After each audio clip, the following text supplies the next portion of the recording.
Lord be with you. A reading of the Holy Gospel according to Matthew.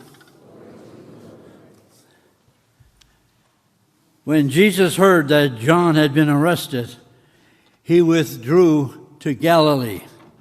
He left Nazareth and went to live in Capernaum by the sea, in the region of Zebulun and Naphtali, that which had been said through Isaiah the prophet might be fulfilled. Land of Zebulun and land of Naphtali, the way to the sea beyond the Jordan, Galilee of the Gentiles. The people who sit in darkness and have seen a great light. On those dwelling in the land overshadowed by death, light has arisen. From that time on, Jesus began to preach and say, "Repent, for the kingdom of heaven is at hand."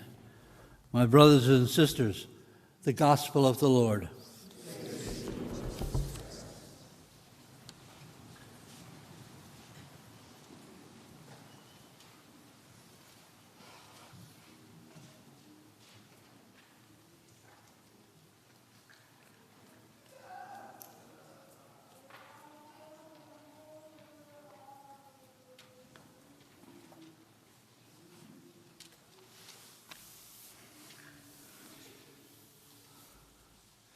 The region of Zebulun and Naphtali.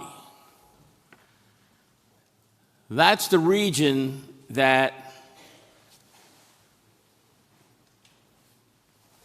Isaiah is speaking of. A region that was in darkness, but now the light is breaking through. Now, why were they in darkness? And where is Zebulun and Naphtali? Your guess is as good as mine as where, no, I know kind of where it is. It's where Jesus eventually settled, and it's called the town of Capernaum. All right, but the old term for that region was Zebulun and Naphtali. And what is important about that? Well, it was occupied at one time, and this is even before the occupation of the Babylonians in the rest of Jerusalem and the rest of Israel. All right, this was occupied by the Assyrians for quite some time, and they were very strict, very hard on the Jewish people. And then eventually, they moved away in answer to the prayers of the people, actually. And so Isaiah is talking about how the people there are beginning to see the light again. Now, when you hear this phrase, the people who walk in darkness have seen the great light, where else do you hear that in the liturgy?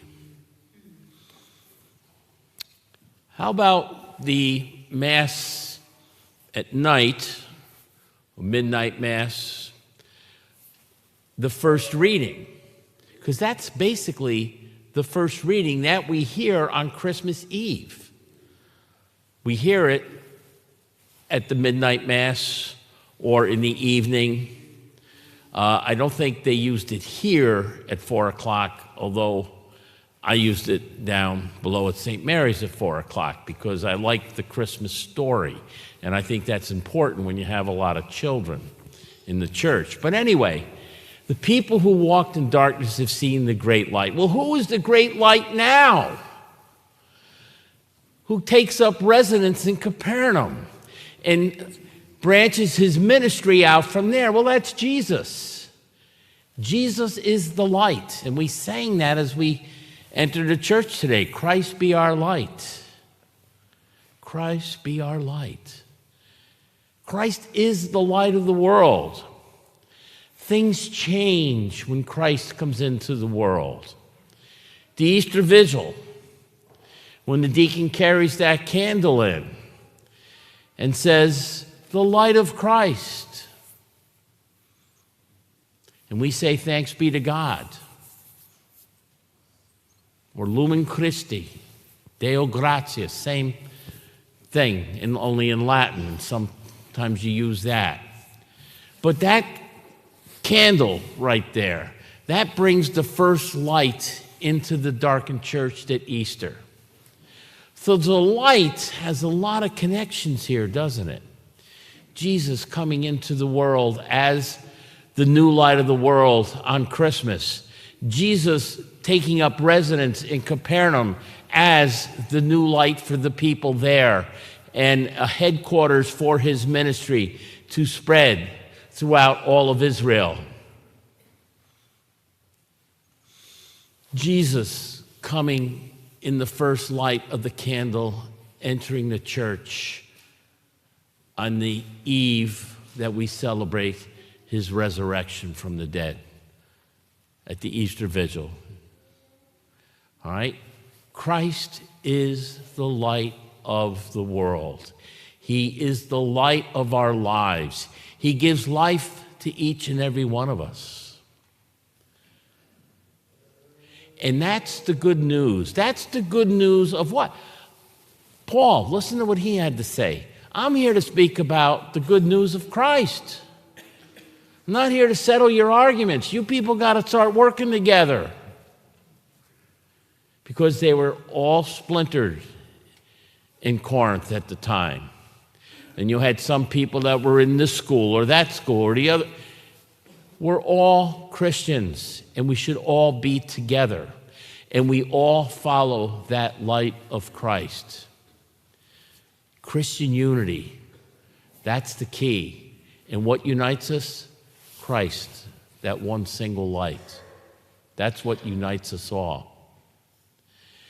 And so, it's important that, I think, as we begin this entry into building the kingdom, because that's what ordinary time is all about. Ordinary time where, we go back to the green and everything. We're kind of basically in the third week of it, although we celebrated the baptism on the first 2 weeks of it. Now we're really beginning to talk about Christ and his entry into the kingdom and building the kingdom. That's what he's accomplishing here, slowly but surely.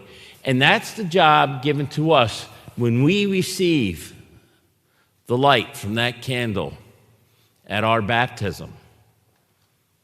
All right? Granted, we're babies, we can't hold a candle. All right? But our parents received that.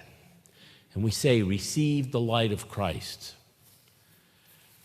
It's our job now to carry that light of Christ to everyone we meet. That's how we build a kingdom. That's how Jesus did it.